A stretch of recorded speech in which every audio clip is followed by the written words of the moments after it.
अल्हम्दुलिल्लाह वहदा वस्सलातु वस्सलामु अला मन ला नबिय्य बअद। अऊज़ु बिल्लाहि मिनश शैतानिर रजीम। बिस्मिल्लाहिर रहमानिर रहीम।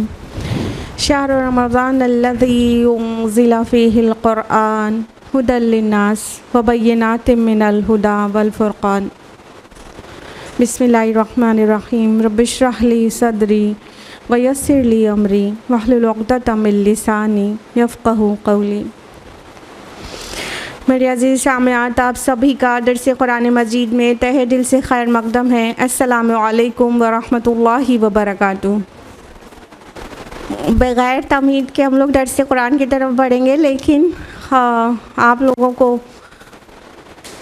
आपकी बहादुरी की मुबारकबाद देना चाहेंगे कि शदीद गर्मी की हालत में अपने घरों से कंफर्ट ज़ोन से निकलना और लू की धूप में आना ज़ाहिर एक चैलेंजिंग काम है, फिर भी आप यहाँ मौजूद हैं। अल्लाह ताला आपसे कबूल करे और आपको बहुत भर भर के हिदायत दें। सो लेट्स बिगिन विद सूरह मोमिन। सूरह मोमिन चल रही ना मेरे साथ? कहाँ तक हुआ था लास्ट टाइम? जी, आयत नंबर 20 तक। तो आज हम लोग आयत नंबर 21 ऑनवर्ड्स तफसील से जानेंगे।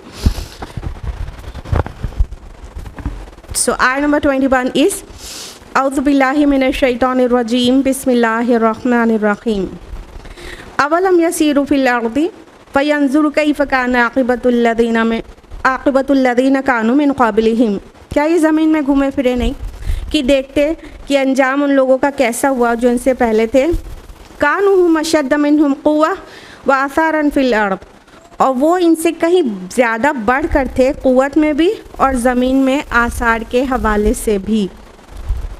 फ़अख़ज़हुमुल्लाहु बिज़ुनूबिहिम, तो अल्लाह ने उनको पकड़ लिया उनके गुनाहों की पादाश में।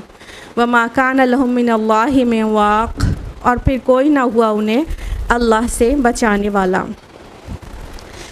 अल्लाह सुब्हानहू व तआला फरमा रहे हैं, ये जो मुशरिकीन मक्का रसूलुल्लाह सल्लल्लाहु अलैहि वसल्लम को सताए जा रहे हैं, मान कर नहीं दे रहे हैं और अपने आप को बहुत बड़ा समझ रहे हैं और अपने आप में समझ रहे हैं कि वो बहुत ही ज़्यादा क़ुव्वत वाले हैं, दौलत वाले हैं, और इस वजह से रसूलुल्लाह सल्लल्लाहु अलैहि वसल्लम का इनकार किए जा रहे हैं कि इन पर ही क्यों आई हिदायत और ये ही क्यों नबी बनाकर भेजे गए, और बहुत सारे मुतकब्बिराना ख़यालात उनके दिलों में हैं। तो इसका जवाब दिया गया है कि अवलम यसीरु फिल अर्दी, क्या ये घूमे नहीं ज़मीन में, सैर नहीं की इन्होंने।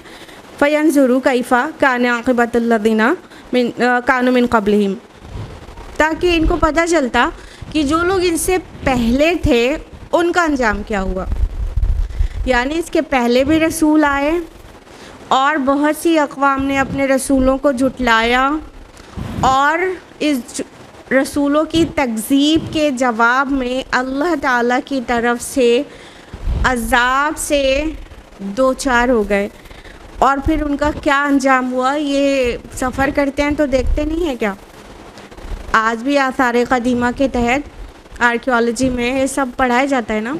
पूरा ज़मीन की खुदाई होती है, पता चलता है यहाँ तो नीचे कोई पूरी बस्ती है जो पलटी हुई सी मालूम होती है, और समूद के मस्कन जो हैं वो भी खंडरात की शक्ल में आज भी मौजूद हैं। जब कुरान नाजिल हो रहा था तो वो मुशरिकीन का रास्ता था, सफ़र था, जहाँ से वो अपनी तिजारत के लिए वहाँ से गुज़रते थे। तो ऐसे बहुत सारी अक़वाम जो पहले बहुत अरूज पर होती थी और उन्होंने ज़मीन में बहुत आसार भी छोड़े थे। कानहुम अशद्द मिनहुम क़ुव्वा व आसारन फिल अर्द, वो बहुत क़ुव्वत में भी थे, यानी बॉडीली भी बहुत अल्लाह ने ताकत दी थी, जैसे कि कौम आद, और क़ुव्वत दौलत और डेवलपमेंट के माना में भी कि बहुत क़ुव्वत वाले थे। और क्या, आसारन फिल अर्द, उन्होंने बहुत सारे अपने निशानात और निशानियाँ छोड़ी हैं ज़मीन में। कोई कौम अपना उरूज और अपनी तरक्की और अपनी बढ़ाई इस शक्ल में समझती है ना कि उसने बड़ी बड़ी इमारतें तामीर करवा ली, मॉन्यूमेंट्स बनवा लिए, और हर बादशाह या रूलर या कोई भी कौम अपने पीछे अपने को याद किए जाने के लिए ऐसी तामीरात करते हैं जो कि उनके साथ उनका नाम जुड़ जाए और बाद में इनको याद किया जाए, निशानी।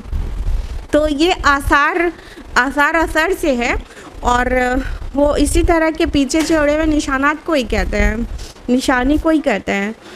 तो आसार के हवाले से भी वो इनसे ज़्यादा, यानी कुफ़ार मक्का से ज़्यादा ताकतवर थे, उन्होंने इनसे ज़्यादा डेवलपमेंट किया था, बहुत ज़्यादा ज़मीन को उन्होंने आबाद किया था, और ताकत और क़ुव्वत में भी बहुत ज़्यादा थे। और मिस्र की तहज़ीब बहुत ज़्यादा हिस्ट्री में पढ़ाई जाती है, बहुत आलीशान तहज़ीब थी मिस्र की। तो ये सारे पीछे के लोग, तो अल्लाह ताला इनको आर्गुमेंट के तौर पर पेश कर रहे हैं कि ए नबी सल्लल्लाहु अलैहि वसल्लम, इनसे कहिए कि क्या इन्होंने देखा नहीं, किस बात का इन्हें गुरूर है। पहले की अक़वाम ने जो गुरूर किया और अपने रसूलों को नहीं माना, तो उनका अंजाम क्या हुआ। तो और इनसे ज़्यादा, बहुत ज़्यादा ताकतवर थे। मिस्र की तहज़ीब के सामने मक्का के ये बद्दुओं की कोई हैसियत ही नहीं बनती है, जो आखिरी नबी को झुटला रहे थे। तो अल्लाह ताला ने कहा कि इनसे तो बहुत ज़्यादा पावरफुल थे वो। और फिर क्या हुआ कि अल्लाह ने उनको उनके गुनाहों की पादाश में पकड़ लिया। जब कोई कौम अपने आप को बहुत बड़ा समझती है, अल्लाह ताला उसे तरक्की और कामयाबी देते हैं, तो वो जब मगरूर हो जाती है और फिर उसका मेन काम रहता है अपने पीछे मॉन्यूमेंट्स बनाना और आसार बनाना, ताकि उसकी तरक्की की वो गवाही दें। तो कुरान उसे इस तरह पेश करता है जैसे कि वो अपने मकबरे बना रहे हैं, यानी वो ये चाहते हैं इनकी इमारतों को देखकर इन्हें याद किया जाए इस बरसहा बरस, लेकिन उसकी बुनियाद किस पर है, रसूल की नाफरमानी और तकज़ीब पर। तो वो कुछ नहीं, अपने मकबरे अपने हाथ से बना रहे हैं। ये सब बाद वालों को आसार के तौर पर इस तरह से छोड़े जाएंगे बाद वालों में कि ये इन्होंने नहीं माना था, तो फिर इन पर अल्लाह का अज़ाब आ गया था। तो अपने डेवलपमेंट से मगरूर होना ये अल्लाह के गज़ब को और अज़ाब को दावत देने वाली चीज़ है। तो अल्लाह ताला ने फरमाया कि हमने उनको पकड़ लिया उनके गुनाहों की पादाश में, और फिर कोई अल्लाह से बचाने वाला उन्हें नहीं हुआ। कोई साइंस और कोई टेक्नोलॉजी नहीं बचा पाती जब अल्लाह का अज़ाब आता है। इसको हम और आप भी अच्छी तरह से देखते रहते हैं आज भी। आज साइंस और टेक्नोलॉजी कहाँ पहुँच गई है हाँ, कि अब वेदर फोरकास्टिंग आपको कितने महीने पहले की भी फोरकास्ट मिल जाती है। इतनी फोरकास्ट हमारे पास अवेलेबल है, यानी साइंस इतनी ज़्यादा तरक्की कर चुकी है, आईसीटी इतना डेवलप्ड है, इंफॉर्मेशन एंड कम्युनिकेशन टेक्नोलॉजी सब कुछ इतना तरक्की याफ्ता है। लेकिन अगर कहीं अर्थक्वेक आना होता है तो इनकी पूरी साइंस धरी की धरी रह जाती है। आ जाता है कि नहीं आ जाता है। तो अल्लाह से बचाने वाला ना ही कोई तरक्की शुदा कौम की तरक्की उन्हें बचा पाती है, ना उनके मॉन्यूमेंट्स और आसार ज़मीन में बचा पाते हैं, ना टेक्नोलॉजी बचा पाती है, ना कोई साइंस और साइंटिस्ट बचा पाता है। तो क्या इतना काफ़ी नहीं है ये बात को समझने के लिए कि अल्लाह और रसूल की तकज़ीब की और नाफरमानी किसी हाल में भी मुफीद नहीं रह सकती। अल्लाह ताला तो जब तक मोहलत दिए रहते हैं तब तक वो तरक्की करते जाते हैं, और जब अल्लाह की पकड़ होती है तो कोई बचाने वाला नहीं होता, कोई बड़े से बड़ी ताकत बचाने वाली नहीं होती। अगली आयत में फरमाया ज़ालिका बिअन्नहुम कानत तातिहिम रुसुलुहुम बिलबय्यिनात, ये इसलिए हुआ कि उनके पास आते रहे उनके रसूल बहुत वाज़ेह निशानियों के साथ। फ़कफ़रू, बस उन्होंने उससे कुफ्र किया। फ़अख़ज़हुमुल्लाह, तो अल्लाह ने उन्हें पकड़ लिया। इन्नहु क़विय्युन शदीदुल इक़ाब, यकीनन वो बहुत ताकतवर, सज़ा देने में बहुत सख्त है।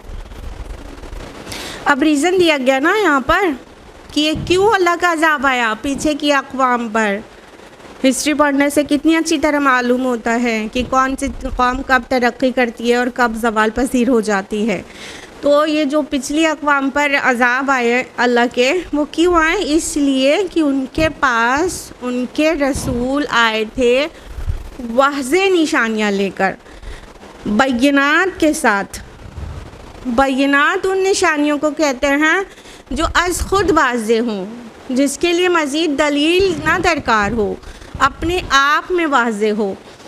जब रसूल बय्यनात लेकर आए कहा जाए तो इसमें बहुत सारी चीज़ें आती हैं। एक तो ये कि वो जो चीज़ पेश कर रहे होते हैं वो उसकी तालीमात ऐसी होती हैं कि कोई भी अक्ल और फितरत की आंखें खोलकर देखने वाला इंसान को वाज़ेह हो जाएगा कि ये बिल्कुल सही बातें हैं, फितरी बातें हैं, सच्ची बातें हैं, इसमें झूठ और फरेब कुछ भी नहीं है। तो वो भी बय्यनात में से, वो बिल्कुल बय्यन चीज़ है। रसूल के मुत्तबईन में जो तब्दीलियाँ होती हैं, उनके अखलाक और किरदार में जो निखार आता है, ये भी बय्यनात में से है कि ऐसी तालीमात पर अमल करने वाले कैसे थे और कैसे हो गए। ये अपने आप में बय्यनात में से एक चीज़ है कि उसकी तालीमात इतनी अच्छी है। उसके अलावा रसूल का किरदार और अखलाक और उसकी पूरी पर्सनालिटी भी बय्यनात में से होती है कि जो इंसान कभी झूठ नहीं बोला है वो अल्लाह ही के नाम पर झूठ बोलने लगेगा क्या? जिस इंसान से कभी वादा खिलाफ़ी विटनेस नहीं की गई तो उस इंसान की बात मान लेने में क्या हर्ज है? तो रसूल की पूरी सीरत भी बय्यनात में से एक रोशन दलील, रोशन निशानी होती है। तो जो भी रसूल आए सब पाक और सब बहुत वाज़ेह निशानियों के साथ आए, लेकिन फिर भी उनके साथ कुफ्र किया गया, उसका इनकार किया गया, उसे कंसील किया गया, उसे छुपाया गया, यानी समझ के भी, पहचान के भी, मान के नहीं दिया। तो अल्लाह ताला ने उन्हें इसलिए पकड़ लिया। और अल्लाह ताला बहुत ही ताकतवर भी हैं, कवी और शदीदुल इक़ाब। जहाँ गफ़ूरुर रहीम बहुत ज़्यादा बार आता है तो वहाँ कहीं कहीं शदीदुल इक़ाब भी आता है। अल्लाह ताला मुनसिफ़ हैं, अदल पसंद हैं। अगर नेकोकारों को उनकी नेकी का अज्र ना मिले तो इंसान कहेगा कि ये इंसाफ नहीं है, लेकिन अगर गलत कारों को उनकी सज़ा नहीं मिले तो ये भी इंसाफ नहीं है। इसलिए जो अज़ाब आते हैं दुनिया से लेकर आखिरत में क़ियामत का और जहन्नम का, वो सब अल्लाह सुब्हानहू व तआला की इंसाफ का सबूत है। और दुनिया के अज़ाब तो और भी बहुत सारे वजूहात अपने अंदर समेटे हुए हैं, यानी दूसरों के लिए दलील और बुरहान बढ़ते हैं, इबरत का सबब बनते हैं। बहुतों को कुछ के ऊपर अज़ाब आया, बहुतों को हिदायत की तौफ़ीक हो जाती है, बहुत सारे और रीज़न्स भी होते हैं। अगली आयत में फरमाया वलक़द अरसलना मूसा बिआयातिना व सुल्तान मुबीन, और हमने भेजा था मूसा को अपनी निशानियों और खुली सनत के साथ, इला फ़िरऔन व हामान व क़ारून, फ़िरौन, हामान और क़ारून की तरफ। फ़क़ालू साहिरुन कज़्ज़ाब, तो उन्होंने कहा ये तो एक जादूगर है नहायत झूठा, माज़अल्लाह। अब यहाँ से थोड़ा मूसा अलैहिस्सलाम की सरगुज़िश्त स्टार्ट हो रही है और साथ में उस बंदे मोमिन का तज़किरा स्टार्ट हो जाएगा फ़िर आयात के बाद। और इस स्टोरी के बिगनिंग में ही पहले उसका कॉन्टेक्स्ट समझ लीजिए कि मक्का में रसूलुल्लाह सल्लल्लाहु अलैहि वसल्लम की तकज़ीब करने वालों की तादाद बहुत ज़्यादा थी और ईमान लाने वालों की कम थी। और अब वो टाइम था मक्का का एंड पीरियड कि मुशरिकीन मक्का रसूलुल्लाह सल्लल्लाहु अलैहि वसल्लम की जान के डर पे हो चुके थे और वो चाह रहे थे कि आप सल्लल्लाहु अलैहि वसल्लम के ख़िलाफ़ प्लान करके उन्हें कत्ल करें। तो ये स्टोरी मूसा अलैहिस्सलाम और वो बंदे मोमिन की स्टोरी यहाँ पर नाज़िल हो गई कि तुम देख लो कि कल को फ़िरौन और आले फ़िरौन मूसा अलैहिस्सलाम की जान के भी पीछे पड़े थे, लेकिन अंजाम क्या हुआ तुम्हारे सामने है। डूबा कौन, बर्बाद कौन हुआ तुम्हारे सामने है। आज फिर तुम अल्लाह के एक रसूल के पीछे पड़े हुए हो और तो उसमें तुम अपनी शामत बुला रहे हो। तुम्हारे साथ तुम अपनी वैसे ही फ़िरौन जैसी शामत बुलाना चाहते हो तो हमारे रसूल के मुताल्लिक़ ये प्लानिंग करो। और कुछ एक लोग उस सोसाइटी में ऐसे भी थे जो ईमान ला चुके थे लेकिन अपने ईमान को छुपाए हुए थे। उनको हौसला दिया जा रहा है कि ईमान को छुपाना तब तक मुनासिब है जब तक उसमें दीन का कोई फ़ायदा है, लेकिन अगर दीन के फ़ायदे के बजाय कोई दो टुक फ़ैसले की घड़ी सामने आ जाए तो मज़ीद ईमान को छुपाना जायज़ नहीं है, खुल के सामने आ जाना चाहिए। तो वो लोग जो नबी सल्लल्लाहु अलैहि वसल्लम की सदाकत को दिल ही दिल में तस्लीम कर रहे हैं लेकिन हिम्मत नहीं कर रहे ईमान लाने की, क्योंकि मुसलमानों को बहुत सताया जा रहा है। तो इस स्टोरी के तहत उन्हें समझाया जा रहा है कि तुम्हारा ये मुशरिकीन कुछ नहीं बिगाड़ सकते अगर अल्लाह ना चाहे। उस बंदे मोमिन को देखो जिसको फ़िरौन एक्चुअली कुछ नहीं बिगाड़ सका और वो जब तक ईमान को छुपाए थे जब तक दीन का फ़ायदा नज़र आ रहा था, और जब उसमें दीन का फ़ायदा नहीं था, जब अल्लाह के रसूल की ही कत्ल की प्लानिंग होने लगी तो खुल के सामने आ गए और किसी से नहीं डरे। तो उन लोगों को भी ये बात सुनाई जा रही है कि अब अपने ईमान को मज़ीद छुपाने के बजाय रसूलुल्लाह का दस्त बाजू बन जाएं, खुलकर सामने आ जाएं और डरे नहीं। तो ये इसके पीछे का कॉन्टेक्स्ट है कि जब ये आयत नाजिल हुई हैं तो अल्लाह ताला ने फरमाया कि हमने मूसा अलैहिस्सलाम को भेजा बिआयातिना, अपनी आयात के साथ, व सुल्तान मुबीन, और खुली सनद के साथ, दलीलों के साथ। ये आयत कितनी थी कोई बता सकता है? मूसा अलैहिस्सलाम को निशानियाँ दी गई थी। सही, माशाल्लाह, बारकल्लाह। मूसा अलैहिस्सलाम को और यदवज़ा के अलावा 7 और निशानी, कुल 9 निशानियों के साथ भेजा गया था। जब तक फ़िरौन और आले फ़िरौन में मूसा अलैहिस्सलाम का क़याम था तब तक एक के बाद एक निशानियाँ आती थी जो किसी भी मामूली से अक्ल वाले इंसान को भी समझाने के लिए काफ़ी थी कि यह बंदा हक़ की तरफ ही बुला रहा है। वो कौन सी ताकत थी जो सांप को, लाठी को सांप बना दे, और सिर्फ यही नहीं, एक नोटिस पर वो आ जाए, कहत पड़ जाए और उस बंदे की दुआ के बाद वो सही हो जाए। जिस दिन नोटिस दे उसी दिन, उसी टाइम तूफान आ जाए, टिड्डी दल आ जाए, पानी खून बन जाए और फिर उस बंदे की दुआ के बाद वो सब सही हो जाए। ये सब निशानियाँ नहीं थी क्या? ये सारी निशानियाँ मिला के 9 निशानियाँ होती हैं। तो अलग अलग टाइम में, मतलब मूसा अलैहिस्सलाम जब तक स्टे करे हुए थे उनके दरमियान में, जब मदियन से लौट कर आए हैं तो फ़िरौन और आले फ़िरौन को उन्होंने दावत दिया और बनी इसराइल को रिलीज़ करने के लिए कहा। तो जितने साल मूसा अलैहिस्सलाम वहाँ टिके थे, एक के बाद एक निशानियाँ अल्लाह ताला की तरफ से दिखाई जा रही थी फ़िरौन और आले फ़िरौन को। तो ये खुली निशानियाँ थी। तो निशानियों का ज़िक्र अलग किया कि अल्लाह की तरफ से वो आयात लेकर आए थे, और सुल्तान मुबीन अलग से कहा गया। सुल्तान वर्ड का मतलब होता है दलील, बुरहान, सनद, अथॉरिटी, ये सभी मतलब होते हैं। तो सुल्तान मुबीन उन सब चीज़ों को कहा गया। मूसा अलैहिस्सलाम की जो तालीमात थी, जो अंदाज़ था, जो निशानियाँ थी, वो सब बहुत ही क्लियर थी, दलील थी और बिल्कुल कतई वाज़े थी। मुबीन वर्ड भी आया, क्लियर साइंस थे वो, उसमें कोई एम्बिग्विटी नहीं थी जो कंफ्यूज हो रहे थे और ईमान नहीं ला रहे थे। तो खुली निशानियों के साथ भेजा था अल्लाह ने। और किसकी तरफ भेजा था? फ़िरौन की तरफ, हामान की तरफ, हारून की तरफ।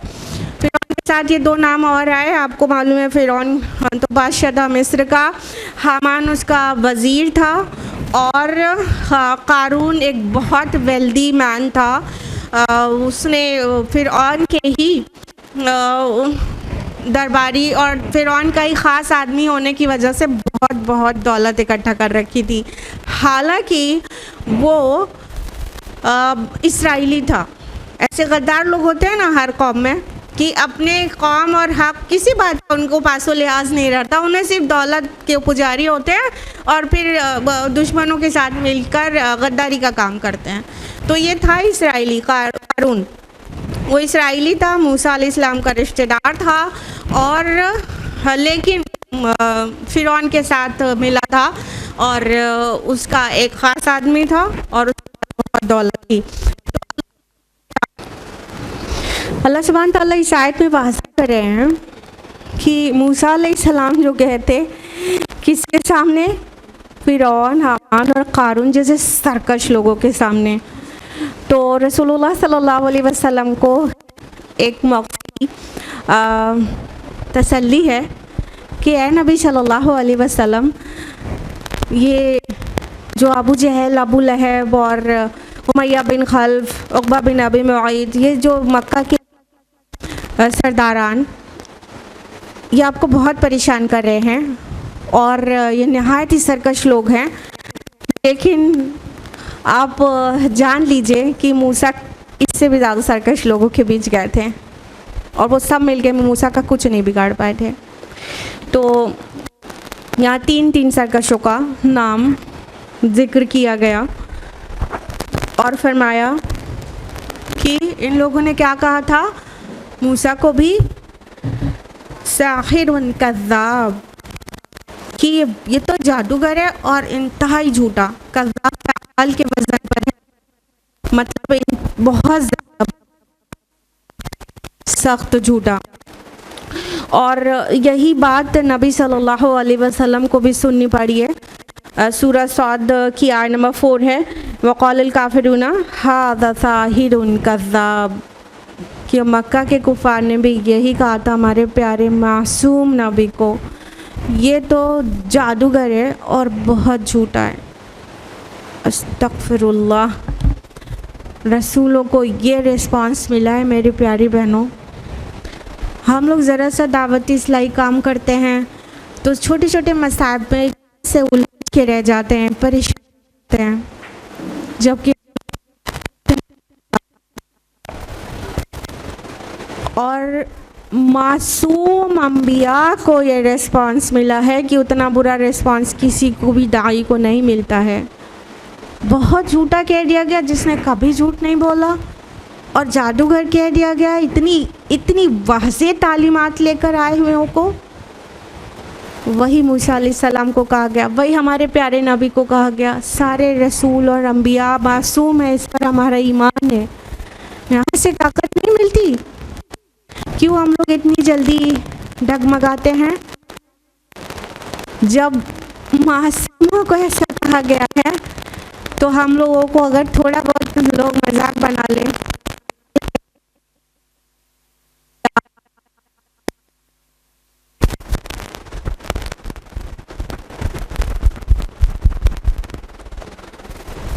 तो हम लोगों को उतना परेशान नहीं होना चाहिए ना। फरमाया फलम्मा जाअहुम बिल हक़्क़ मिन इंदिना, तो जब वो आए हमारी तरफ से हक़ लेकर उनके पास,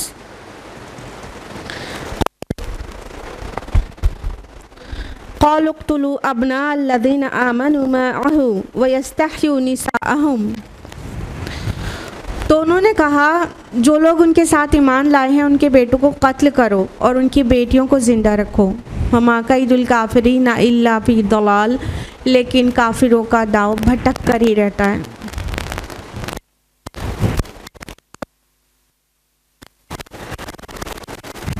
सरकशों का यही तरीक़ा है, जब खुली खुली दलील और बुरहान का कोई और जवाब नहीं सूझता तो फिर जुल्म पर उतारू हो जाते हैं।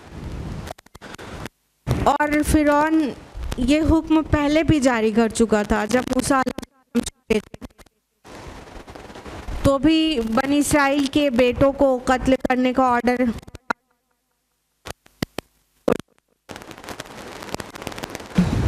तो इसके पीछे क्या रीजंस थे कि बेटों को इनके मार दो। एक तो ये कि इनकी जमीयत ना बढ़ने पाए, इतने ज़्यादा ना हो जाएं कि हमारे लिए ख़तरा बन जाएं और हमारी हुकूमत को इसराइलियों की तादाद से, मर्दों की, उनकी औरतों को जिलाए रखो ताकि ये हमारी बानियाँ बनी रहें और इनकी तजलील होती रहे।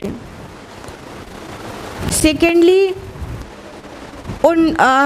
उनको भी कहा गया है ना कि जो इन पर ईमान लाए, यानी जो भी मूसा के ऊपर ईमान लाएगा तो उसका अंजाम यह होगा, डराना भी मकसद था। यानी इसराइलियों में से तो क्या, किब्तियों में से भी कोई मूसा के ऊपर ईमान लाएगा तो उसका अंजाम यही होगा कि उसके बेटों को कत्ल कर दिया जाएगा। तो हिम्मत नहीं करेगा कोई ईमान लाने की, मूसा के जमीयत में शामिल होने की हिम्मत नहीं करेगा। तो एक खौफ पैदा करना भी था। तो इस तरह फ़िरौन ने सरकशी और जुल्म इंतहा को पहुंचाया हुआ था। और अल्लाह ताला कहते हैं ये प्लान कर रहे थे, इनका कैद था, इनकी चाल थी, ये इनकी प्लानिंग थी कि मर्दों को इनके मार दो। तो हिस्ट्री का मुताला करिए, आपको पता चलेगा कि बनी इस्राइल बहुत बड़ी तादाद बन गए थे। यानी ये हुक्म दो बार जारी करने के बाद भी बनी इस्राइल लाखों की तादाद में थे। ये कतई पूरा नहीं हो सका जो वो चाह रहा था, और वो जिस तरह से चाह रहा था कि मतलब उसकी तख्त सल्तनत को कोई ख़तरा ना हो, और वो हो के रहा और सारे के सारे गर्क़ाब हो गए और मूसा अलैहिस्सलाम और उन पर ईमान लाने वाले ही बचे। तो अल्लाह ताला कह रहे हैं इनकी जो चाल है ना, इनका जो दाव पेच है ना, वो बिल्कुल दलाल बन के रहता है कुफार का। देखिए लफ्ज़ दलाल का जो रूट लेटर्स हैं दाद लाम लाम है, जिसका मतलब होता है गुम हो जाना। तो दलालत यही है कि इंसान के सामने हक गुम हो के रह जाता है। तो जो इनकी चाल होती है कुफार की, वो अल्लाह दलाल बना देता है, वो गुम हो जाती है, भटक के रह जाती है और वो मंजिल मकसूद तक नहीं पहुंच पाती। वो अपने बुने हुए जाल में जिसमें दूसरे को फंसाना चाहते थे खुद ही फंस जाते हैं।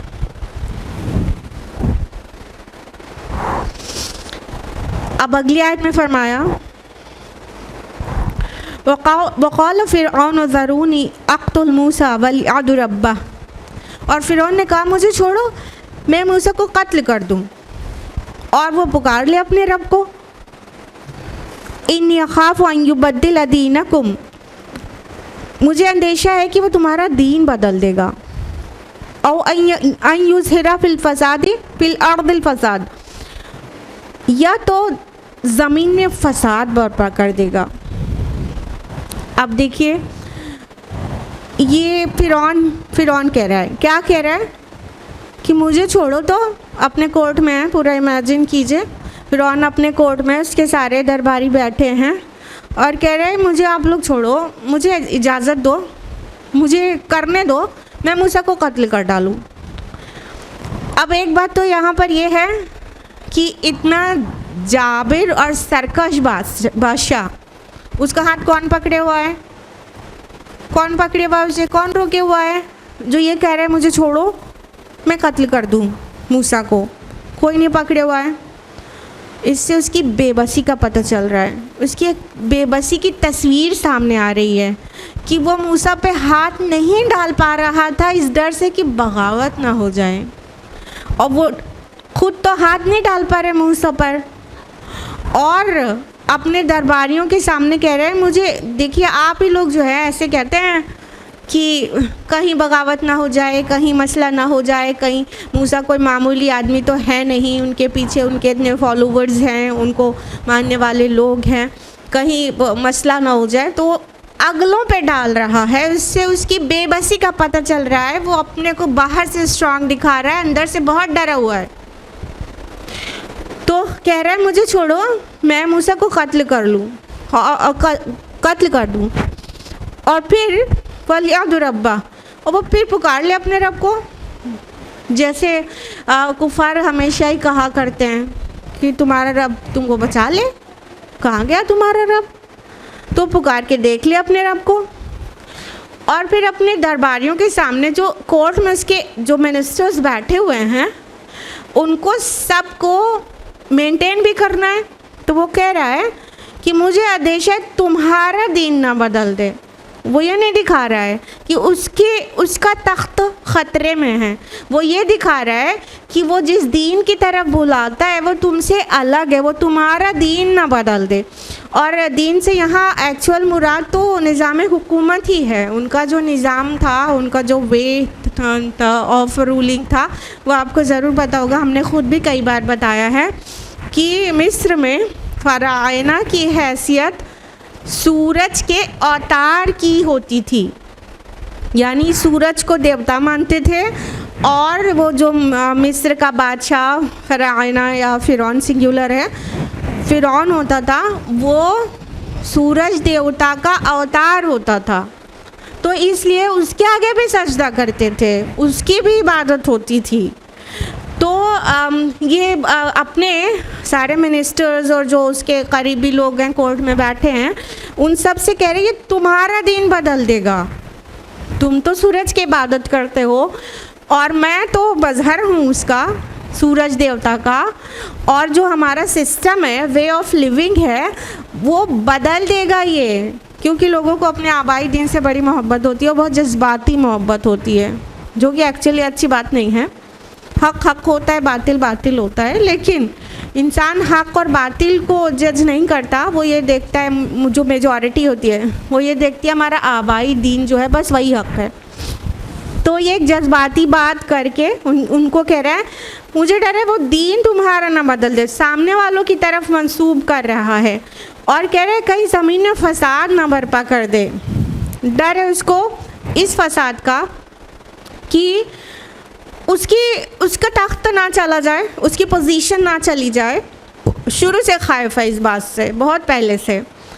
और वो दिखा क्या रहा है, पूरी ज़मीन, अब ज़मीन से क्या मुराद है, ज़ाहिर है मिस्र, कि मिस्र में कहीं फसाद ही बर्पा ना हो जाए, यही अलमिया है। दिस इज़ रियली आयरॉनिक कि जब भी ज़मीन में इस्लाह करने वाले उठते हैं तो उनको मुफसिद कहा जाता है, और जो ज़मीन में फसाद करने वाले उठते हैं अपने आप को मुस्लिह कहते हैं कि हम तो इस्लाह चाहते हैं, हम तो बहुत अच्छा चाहते हैं। बकरा के स्टार्टिंग में भी है ना कि मुफसिदीन अपने आप को मुस्लिहीन कह रहे हैं, और जो एक्चुअली मुस्लिहीन हैं उनको मुफसिदीन कह रहे हैं। तो ये मूसा अलैहिस्सलाम को मुफसिद कह रहा था और कह रहा था ये फसाद बर्पा कर देगा। एग्जैक्टली उसी तरह की चीज़ें रसूलुल्लाह सल्लल्लाहु अलैहि वसल्लम को फेस करनी पड़ी और नबी सल्लल्लाहु अलैहि वसल्लम को कुफ़ार मिल के ये कह रहे थे कि ये जब से इन्होंने अपनी दावत शुरू की है मक्का में फसाद बर्पा हो गया है, माँ बेटे से अलग है, भाई भाई से अलग है, यानी दीन अलग हो गया तो पूरा फसाद ही हो गया, लड़ाई झगड़ा लगवा दिया इसने। तो यही चीज़ें पीछे की अक़वाम में कुफ़ार भी कहते आए, कोई नई बात नहीं थी जो मुशरिकीन मक्का कह रहे थे। तो ये बहुत बड़ा अलमिया है कि जो लोग ज़मीन पर सबसे ज़्यादा इस्लाह करने के लिए आते हैं यानी रसूल, उनको ही फसाद बर्पा करने वाले कह दिया जाता है। अगली आयत में फरमाया वक़ाल मूसा इन्नी उस्तु बिरब्बी व रब्बिकुम, और मूसा अलैहिस्सलाम ने कहा मैं पनाह पकड़ता हूँ अपने और तुम्हारे रब की, मिन कुल्ल मुतकब्बिरिन, हर मुतकब्बिर शख्स के मुकाबले में, ला युमिनु बियौमिल हिसाब, जो यौम हिसाब पर ईमान नहीं रखता। अब जब फ़िरौन के कोर्ट में ये डिस्कस हो रहा है कि मूसा को कत्ल कर दिया जाए, और जब ये ख़बर मूसा अलैहिस्सलाम को पहुँची तो वो डरे नहीं, उन्होंने कहा कि मैं अपने और तुम्हारे रब की पनाह में आता हूँ। मतलब तुम्हारी प्लानिंग से मुझे कोई डर नहीं है, मुझे अल्लाह की पनाह किससे, हर मुतकब्बिर शख्स के प्लानिंग से और मुतकब्बिर शख्स से। देखिए रब्बी व रब्बिकुम कहा, उससे क्या पता चल रहा है कि वो वाज़े कर रहे हैं एक्चुअली जो मेरा रब है, मूसा जिस पर ईमान लाए और जिसकी तरफ मूसा सबको बुला रहे हैं अलैहिस्सलाम, वही तुम्हारा भी रब है, मानो या ना मानो वही तुम्हारा भी रब है। तो मूसा अलैहिस्सलाम कहते हैं बग़ैर डरे हुए मैं अपने और तुम्हारे रब की पनाह पकड़ता हूँ हर मुतकब्बिर शख्स से, यानी तुम्हारा ना मानना तुम्हारी तकब्बुर की वजह से है, तुम्हारे दिल में बड़ाई और घमंड है, इसकी वजह से नहीं मान रहे हो। मेरा रब बहुत काफ़ी है मुझे प्रोटेक्ट करने के लिए, मेरी पनाह के लिए। उस्तु आऊज़ु बिल्लाहि मिनश शैतानिर रजीम कहते ना, तो आऊज़ु मैं पनाह में आता हूँ या आती हूँ, वही रूट लेटर है। हाँ उस्तु मैं पनाह पकड़ता हूँ किसकी, मेरे रब की और तुम्हारे रब की, हर तकब्बुर करने वाले से। और उसमें ये भी वाज़े किया गया कि जो यौम हिसाब पर ईमान नहीं रखता, यानी कोई तकब्बुर तभी कर सकता है, अपने को बड़ा तभी समझ सकता है जब उसको अल्लाह के सामने खड़े होने का या तो इनकार हो, ईमान ना हो, या तो लागर और इतना कमज़ोर हो। क्योंकि जिसको अपनी हर हरकत, हर कॉल, हर फेल, हर एक्टिविटीज़ का जवाब देने का एहसास हो, यानी कि आखिरत का और यौम हिसाब का उसको पूरा ईमान हो, तो तकब्बुर कर ही नहीं सकता है, तकब्बुर कर ही नहीं सकता है। वो हर वक्त मेल्टेड रहता है अपने रब के सामने, और वो इतनी हैसियत जानता है क्योंकि वो ये भी जानता है कि तकब्बुर का अंजाम तो सीधा आग होता है। तो वो तकब्बुर नहीं कर सकता, वो बड़ाई नहीं कर सकता, अपने को बड़ा नहीं समझ सकता।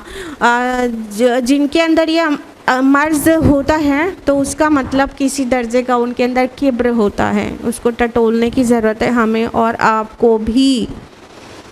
तो वो बहुत ही बेबाक और बहुत ही बेखौफ होके कह देते हैं नहीं, मुझे तो पनाह है मेरे और तुम्हारे रब की हर उस मुतकब्बिर शख्स और उसकी प्लानिंग से जो आखिरत पर ईमान नहीं रखता, क्योंकि आखिरत पर यौम जज़ा और हिसाब पर ईमान ही आमाल को दुरुस्त कर देता है, और ईमान नहीं रहता आखिरत पर तभी अमल नफ्स की ख्वाहिश वाले होते हैं और हक़ परस्ती नहीं होती। अमल पे अपना पूरा कंट्रोल करना है तो आखिरत पर ईमान को अपने पुख्ता से पुख्ता तर करें तो अमल पर बहुत अच्छा कंट्रोल हो जाएगा। जाहिर बात है जब कोई काम कर रहे हैं, जब हम फ़ौरन उसी वक्त साइमल्टेनियसली ये सोच रहे हैं इस बात का मुझे अल्लाह क्या जवाब देना पड़ेगा, तो गलत काम करने की हिम्मत आएगी। जो इंसान ये बात भूला रहता है कि मुझे इस कॉल का इस फ़ेल का अल्लाह के जवाब देना है, हिसाब देना है। जो ये भूला रहता है वही तो गलत करता चला जाता है, करता चला जाता है। अब क्या हुआ, ये फ़िरौन के कोर्ट में मूसा अलैहिस्सलाम की को कत्ल करने की प्लानिंग हो रही थी। तो क्या हुआ, अब वो मोमिन का ज़िक्र शुरू हो गया। वक़ाल रजुलुम मोमिनुन, और एक मोमिन ने कहा, मिन आले फ़िरऔन, आले फ़िरौन में से, यक्तुम ईमानहु, जो अभी तक अपने ईमान को छुपाए हुए थे। अतक़्तुलून रजुलन, क्या तुम एक शख्स को कत्ल करना चाहते हो? अन यक़ूल रब्बी अल्लाह, जो सिर्फ इस वजह से कि वो कहता है मेरा रब अल्लाह है। वक़द जाअकुम बिल बय्यिनाति मिन रब्बिकुम, हालांकि वो तुम्हारे पास वाज़ेह निशानियाँ भी लेकर आया है। वन यकु कादिबन फ़अलैहि कज़िबु, और अगर वो झूठा है तो वो उसके झूठ का वबाल उसी पर है। वन यकु सादिक़न युसिबकुम बादुल्लज़ी यइदुकुम, और अगर वो सच्चा है तो तुम्हें वो बाज़ बातें पहुँच कर रहेंगी जिनके बारे में वो तुम्हें वईद सुना रहा है। इन्नल्लाह ला यहदी मन हुआ मुसरिफ़ुन कज़्ज़ाब, यकीनन अल्लाह ताला राहयाब नहीं करता उसको जो हद से बढ़ जाने वाला और बहुत झूठा हो। जैसे कि हमने तमहीदी बात आपको बताई कि अपने ईमान को किसी हालात में तब तक छुपाना जायज़ है, ठीक है, जब तक उससे दीन का कोई फ़ायदा है। लेकिन जब दीन का फ़ायदा नहीं, कोई बहुत बड़ा मसला दरपेश है, तो उस वक्त फिर मज़ीद ईमान को छुपाना मुनासिब नहीं, फिर खुल के सामने आना ही चाहिए। और क्या कहते हैं, सर पे कफन बांध के सामने आ जाना चाहिए।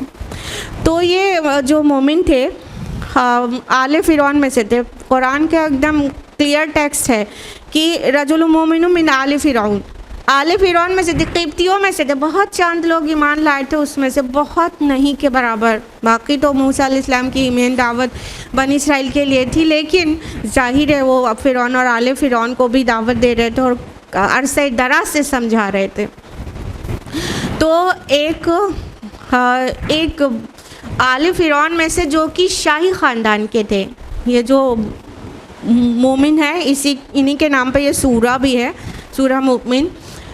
ये फ़िरौन के ख़ानदान में से, शाही ख़ानदान में से थे, बहुत रिप्यूटेड, बहुत बड़ी पोस्ट पर वहाँ पर थे, जो फ़िरौन के दरबार में बैठे हुए हैं।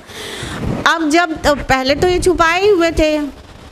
एक बात तो ये हो गई कि फ़िरौन इतना सरकश बादशाह था कि ईमान का ऐलान करने का सीधा मतलब था कि कोई बहुत बड़ी मुसीबत मोल लेना और अपनी जान गंवाना या अपने बच्चों की जान गंवाना ये है।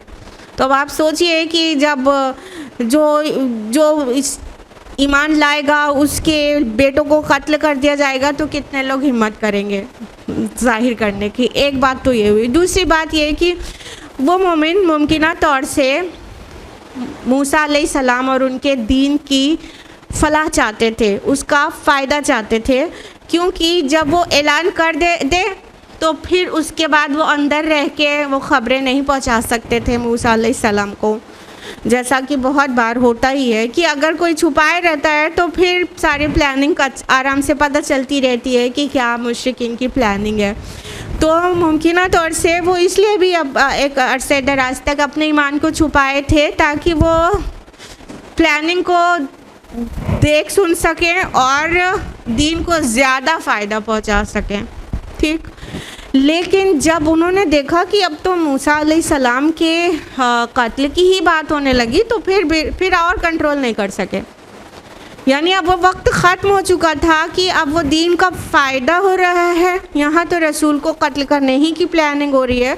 तो बहुत ही बेखौफ होकर वो बंदा मोमिन फ़िरौन जैसे सरकश बादशाह के कोर्ट में खड़े होकर बोलने लगे मूसा अलैहिस्सलाम के फेवर में। और महसूस ऐसा होता है कि जो शुरू की आयत हैं उसमें वो कुछ ज़ू माना बातें कर रहे हैं, बहुत क्लियर नहीं हो रहा है कि ये ख़ुद भी मूसा अलैहिस्सलाम पर ईमान ला चुके हैं, लेकिन वो बोलते बोलते बोलते बोलते एकदम वाज़ेह हो जाते हैं कि वो ख़ुद मोमिन है। कमाल बात यह है कि इस बंदे मोमिन की अल्लाह सुब्हानहू व तआला ने ऐसी सताइश की, ऐसी शर्फ़ कबूलियत बख्शी, ऐसी इज़्ज़त और शान बख्शी कि उनके खुतबे को कुरान बना दिया। ये बहुत करेजस काम था ना, किसी जालिम बादशाह के सामने कलमे हक़ बोलना बहुत बड़ा जिहाद है ना, तो इतना बड़ा करेजस काम था। तो अल्लाह सुब्हानहू व तआला ने भी उनकी वो शान बना दी कि उनके खुतबे को कुरान बना दिया, जो क़ियामत तक पढ़ा जाएगा और एक एक हर्फ पे 10 नेकी मिलेगी। बात सिर्फ़ इतनी सी नहीं है, बहुत ही अजीब लगेगा आपको ये सुनकर कि इस बंदे मोमिन का जो खुतबा है जितना बड़ा है, आयत नंबर 28 पे हैं हम लोग, आयत नंबर 44 तक चलता जाएगा और दरमियान में सिर्फ 2 बार फ़िरौन इंटरप्ट कर रहा है, तो वो आयत हैं। बाकी 28 से लेकर 44 आयत तक पूरा खुतबा इस मोमिन का है। वो 2 जगह खाली फ़िरौन इंटरप्ट कर रहा है, वो छोड़ दिया जाए तो इतना तवील खुतबा किसी नबी और किसी रसूल का भी नहीं है कुरान में। यू वोंट बिलीव दिस, लेकिन आप सर्च कर लीजिए, आप खूब अच्छी तरह तहक़ीक़ कर लीजिए, इतना लंबा खुतबा नहीं है। मूसा अलैहिस्सलाम का खुतबा है और कॉन्वर्सेशन भी है, डायलॉग भी है फ़िरौन और मूसा। इब्राहीम अलैहिस्सलाम का खुतबा है और डायलॉग भी है, अपने वालिद के साथ भी है, नमरूद के साथ भी है, और अम्बिया का भी खुतबा है, यूसुफ अलैहिस्सलाम का खुतबा है, डायलॉग भी है जेल खाने में। बहुत सारे अम्बिया के खुतबे हैं कुरान में, लेकिन इतना लंबा खुतबा किसी रसूल का भी नहीं है जितना इस बंदे मोमिन का। इतना लंबे खुतबे को अल्लाह ताला ने कुरान बना दिया, आखिरी किताब में वही की शक्ल में नाजिल करके पूरा उस बंदे मोमिन के अल्फाज को इस किताब में नाजिल किया जो क़ियामत तक चेंज नहीं होगी और हर हर्फ पर नेकी मिलेगी। कैसी अल्लाह ताला अपने बंदों के आमाल की सताइश करते हैं और कैसी कद्र करते हैं। सुभान अल्लाह, एक बहुत बड़ा काम था, बहुत बड़ी कद्र, बहुत बड़ी कद्र। तो बंदा मोमिन बोलने लगे, कहा गया कि वो आले फ़िरौन में से थे, यानी क़िब्तियों में से थे, और वो इसराइली नहीं थे, और बस फिर अपने ईमान को अभी तक छुपाए हुए थे, लेकिन इसी खुतबे के दरमियान में सब खुल के सामने आ गया। उन्होंने क्या सवाल किया, क्या तुम कत्ल कर रहे हो एक शख्स को, उसको प्लान कर रहे हो कत्ल करने का, इस जुर्म पर कि वो कहता है मेरा रब अल्लाह है। अबू बकर रज़ियल्लाहु अन्हु ने भी जब रसूलुल्लाह सल्लल्लाहु अलैहि वसल्लम पर अटैक कर गया था खाने काबा के पास मुशरिकीन ने, तो अबू बकर रज़ियल्लाहु अन्हु ने भी रसूलुल्लाह को डिफेंड करते हुए यही कहा था, क्या तुम एक शख्स को इसलिए मारे डालते हो कि वो कहता है मेरा रब अल्लाह है। यही कलिमात उन्होंने दोहराए थे। उसके बाद उन्होंने रीज़न दिया, लॉजिक दिया कि देखो जो मूसा कह रहे हैं ना, वो अपने साथ वाज़ेह निशानियाँ लेकर आए हैं। आपको भी बताया कितनी वाज़ेह निशानियाँ थी मूसा अलैहिस्सलाम के पास। जो फर्स्ट हैंड थी वो तो असर याद बेज़र था, और बाकी 7 निशानियाँ भी टाइम टू टाइम आती रही थी। सब वाज़ेह हो गया था कि ये हक़ की तरफ से ही हो सकता है। आप याद रखिएगा कि यूजुअली ऐसा होता है कि हक़ वाज़ेह हो जाता है, दिल उसके गवाही दे देते हैं, लेकिन ये है इंसान का दुनियावी मफाद, लालच, या तो मुतकब्बिराना रवि, अपने को बड़ा समझना, या कुछ अपने ख्वाहिश नफ्स को पूरा ना कर पाने का फ़ियर। ये वो चीज़ें होती हैं जो इंसान को मानने से रोकती हैं, वरना अक्सर हक़ अब बहुत वाज़ेह हो जाता है कि यही हक़ है।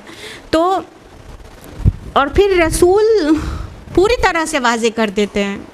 कोई और दाई हो तो कुछ कमी बेशी हो जाए, बिल्कुल ऐसा हो सकता है, लेकिन रसूल जब अल्लाह ताला के पैगाम को पहुंचाते हैं तो बहुत बहुत खोल कर पहुंचाते हैं। तो उन्होंने कहा बंदे मोमिन ने कि तुम इसलिए उनको मारे डालते हो कि वो कहते हैं मेरा रब अल्लाह है, जबकि वो जिस चीज़ का क्लेम कर रहे हैं उसे वाज़े कर रहे हैं, निशानियाँ लेकर आए तुम्हारे दरमियान। फिर उन्होंने रैशनल और लॉजिक से समझाया कि मान लो कि अगर वो झूठे भी हैं तो उनका झूठ उन्हीं पर पड़ेगा। अब ये रैशनल से समझाने वाली बात है। देखिए, इस बंदे मोमिन के पूरे खुतबे को आप गौर करेंगे ना तो आपको दावत की बहुत सारी हिकमत पता चलेंगी। अब यहाँ लॉजिक और रैशनल को ले आए कि अगर वो मान लो झूठा भी है तो उसका झूठ उसी पर पड़ेगा। क्यों? अल्लाह के नाम से झूठ बोल रहा है। अगर कंडीशनल है ये, खाली बात समझाने के लिए, और ऐसा जायज़ होता है शरीयत में। कंडीशनल कहा जा रहा है, झूठ नहीं कहा जा रहा है। ईमान ला चुके हैं ना, तो ये जायज़ भी है शरअन। तो कह रहे अगर वो झूठ बोल भी रहे हैं तो उसका वबाल,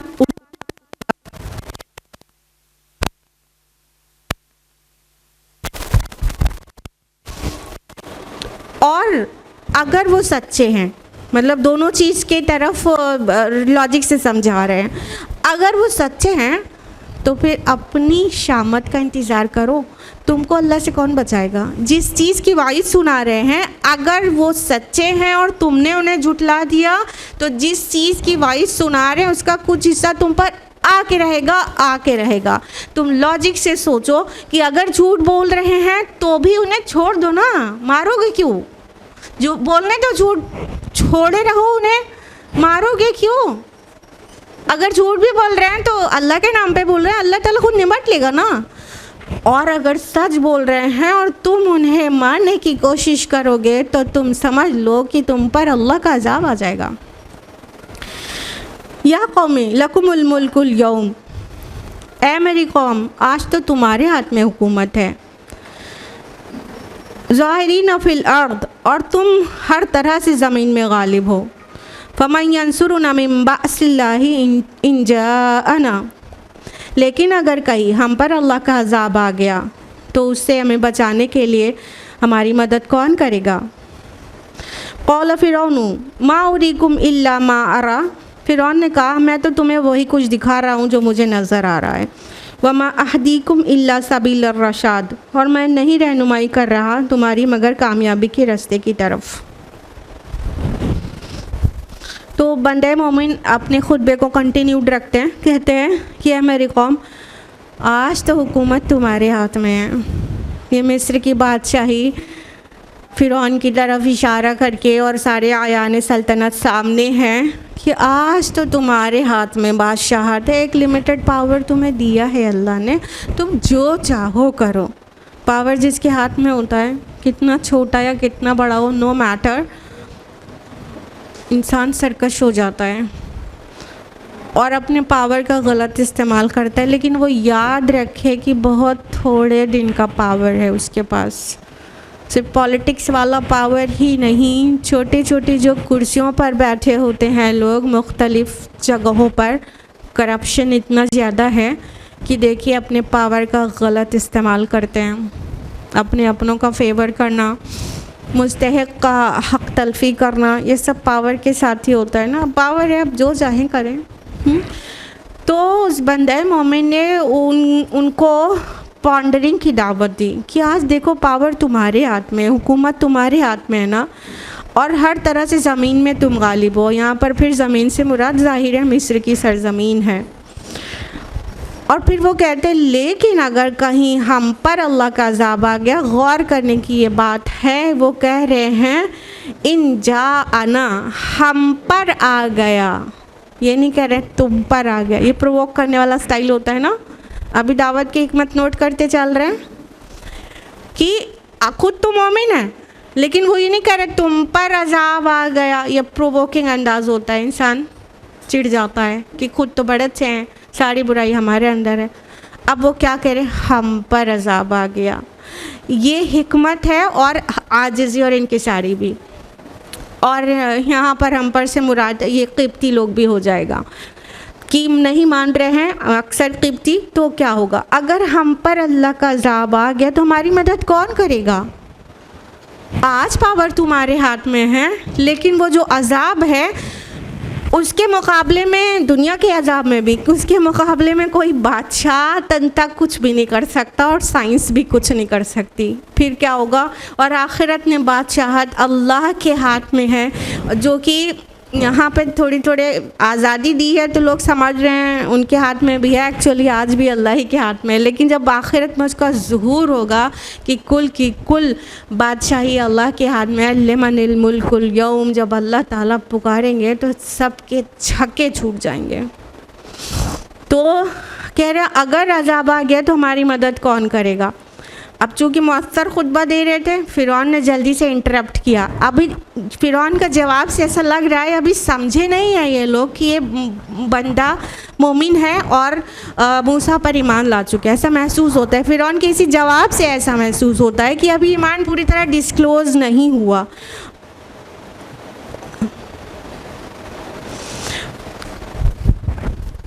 एक फ़िक्रा रह गया था ना पिछली आयत का, आयत नंबर 28 का, कि अल्लाह ताला राहयाब नहीं करता हर हद से बढ़ने वाले को और जो बहुत झूठा हो। तो वो जो समझा रहे थे बंदे मोमिन, वो कह रहे थे कि अगर वो झूठा है तो उसका खमियाजा उन्हें खुद भुगतना पड़ेगा, अगर वो सच्चे हैं तो अजाब तुम पर आ जाएगा। और अल्लाह रायाब नहीं करते ना, अल्लाह ताला उसको कामयाब नहीं करते ना जो बहुत ज़्यादा असराफ से काम लेता है, अमल में जिसके असराफ होता है, कहने का मतलब हद से गुज़र जाता है या बहुत ज़्यादा झूठा होता है। अब ये डुअल मीनिंग जुमला है, ज़ू मानी है कि एक तरफ तो ये कि हद से गुज़रा हुआ फ़िरौन है, लेकिन वो जिस कॉन्टेक्स्ट में उसको फंसा के कह रहे हैं, ऐसा लग रहा है कि वो ये कह रहे हैं अगर मूसा जो हैं मुसरिफ और काज़िब हैं तो वो रायाब नहीं होंगे। और एक्चुअली वो इनडायरेक्टली वो ये कह रहा है कि अगर तुम हद से गुज़रे हुए लोग हो और झूठे, नहायत झूठे लोग हो, तो तुम लोग रायाब नहीं होगे। तो अभी ऐसे बात ऐसी हो रही है जो बहुत वाज़े नहीं हो रहा है कि ये बंदा मूसा अलैहिस्सलाम पर ईमान ला चुका है। तो अगली आयत में वो फिर से कहते हैं कि अगर अल्लाह का अज़ाब आ गया तो हमारी मदद कौन करेगा, अपने को शामिल कर लेते हैं। तो फ़िरौन क्या कहता है, इंटरप्ट करता है कि एक मुअस्सर खुतबा है, कहीं बहुत सारे लोग मुतासिर ना हो जाएं, बीच में ही टोक देता है, मैं तो तुम्हें वही कुछ दिखा रहा हूँ जो मुझे नज़र आ रहा है। कहने का मतलब वो ये जो कह रहा था कि ये ज़मीन में फ़साद फैला देगा और ये हो जाएगा और वो हो जाएगा, तुम्हारा दीन बदल डालेगा, हमारी मिसाली तहज़ीब है। तो फ़िरौन कह रहा है कि नहीं, देखो मुझे जो समझ आ रहा है मैं वो मशवरा दे रहा हूँ, जबकि उसकी पोजीशन मशवरे की नहीं, वो इंतहाई सरकश बादशाह था, पूरा पावर उसके हाथ में था। तो कह रहा है कि मैं तो तुम्हें रहनुमाई कर रहा हूँ कामयाबी के रास्ते की। अब वो जल्दी से बात को मेकअप कर रहा है फ़िरौन, उसके इन अल्फाज में उसका डर एकदम छलक के सामने आ रहा है कि उसे इस बात का डर है कि इस बंदे मोमिन के मुअस्सर खुतबे से कई और लोग मूसा के ऊपर ईमान ना ले आएँ और कहीं बगावत ही ना हो जाए। तो अब वो जल्दी से नहीं, मैं तो बहुत ही अच्छाई की तरफ तुम्हें बुला रहा हूँ, अपने आप को कह रहा है सबील रशाद, वो बहुत ही हिदायत की तरफ बुला रहा है, बिल्कुल सही रहनुमाई कर रहा है। हर मुफसिद अपने को रुश्द व हिदायत की तरफ समझता है और बल्कि रुश्द व हिदायत की तरफ बुलाने वालों को मुफसिद कह देता है। तो ये तो बहुत बड़ी प्रॉब्लम है और ये सबसे बड़ी बदनसीबी है इंसान की कि गलत करके अपने को सही समझे। अल्लाह से पनाह मांगनी चाहिए ऐसी बात से कि इंसान कभी गलत रहे और अपने को सही समझ रहा है। जब वो अपने को सही समझ रहा है तो अपनी इस्लाह के सारे रास्ते बंद हैं। तो जो अल्लाह से डरता है, अल्लाह का तक़वा इख्तियार करता है और हिदायत का तालिब होता है, उसके साथ ये नहीं हो सकता। हिदायत की तलब सच्ची रहे, तक़वा दिल में सच्चा रहे, अल्लाह के सामने खड़े होने का डर रहे, तो फिर ये नहीं हो सकता कि गलत करके अपने को सही समझे। और ये इस टॉप लेवल की बदकिस्मती है कि इस गलत करके और गलत हो के अपने को सही समझे कोई। अल्लाहुम्मा ला तजअलना मिनहुम। वक्त पूरा हो चुका, सो आज यहीं पर रुकेंगे। आयत नंबर 29 तक, इंशाअल्लाह आयत नंबर 30 ऑनवर्ड्स नेक्स्ट टाइम। अल्लाह सुब्हानहू व तआला हम सबको हिदायत दे, हक़ को पहचानने की तौफ़ीक दे, बसीरत दे कि हक़ को अच्छी तरह से पहचान सकें और हक़ पर चलने वाला बना दे। और अल्लाह ताला किब्र से और गुरूर से अपनी पनाह में ले ले और हम सबको दुनिया और आखिरत दोनों में कामयाब करे। आमीन या रब्बल आलमीन। व आखिरु दावाना अनिल हम्दुलिल्लाहि रब्बिल आलमीन। वस्सलामु अलैकुम व रहमतुल्लाहि व बरकातुहू।